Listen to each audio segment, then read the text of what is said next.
নমস্কার, শ্যাম spoken English একাডেমিতে তোমাদেরকে স্বাগত। আজকে আবারও একটি ক্লাস নিয়ে এলাম। আজকে যে ক্লাসটি করাবো সেটি প্রিপোজিশনের উপরে।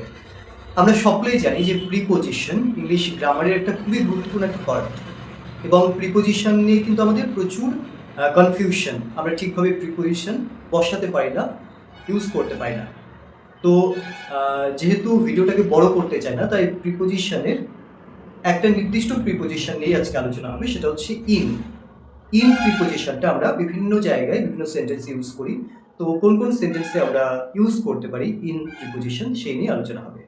তো লেটস স্টার্ট। তোমরা এখানে দেখতে পাচ্ছ যে ইন প্রিপোজিশনের 4টে পয়েন্ট এখানে লেখা আছে, এবং এখানে 5টা সেন্টেন্স লেখা আছে, এবং সেখানে আমি ইন প্রিপোজিশনগুলো ইউজ করেছি। তো প্রথমটা সময় বোঝাতে আমরা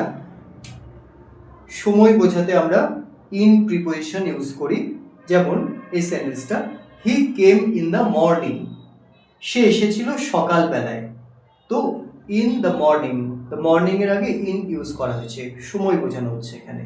ইন দ্য মর্নিং, সে সকালবেলায় এসেছিল।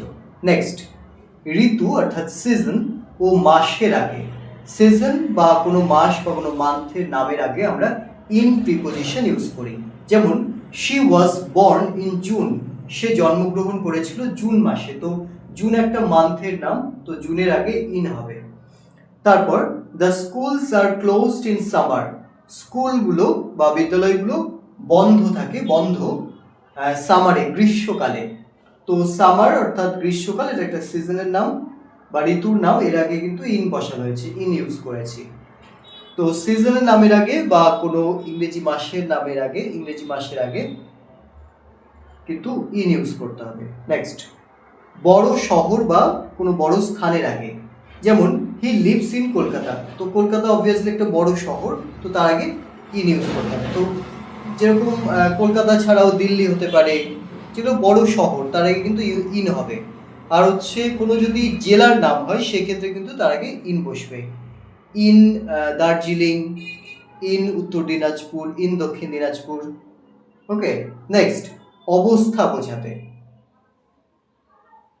অর্থাৎ কোনো কন্ডিশন বোঝাতে, হ্যাঁ, কেমন কন্ডিশনে আছে, কেমন অবস্থায় আছে সেটা বোঝাতে কিন্তু ইনের ইউজ হবে। যেমন শি ইজ ইন ডেঞ্জার, সে বিপদের মধ্যে আছে।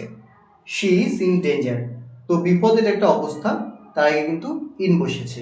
তো ইন এই প্রিপোজিশনের ইউজটা আজকে আমি এই ভিডিওতে দেখালাম। যদি কারো কোনো বুঝতে অসুবিধা থাকে অবশ্যই কমেন্ট করে জানাবেন। তো আজকের মতো ধন্যবাদ।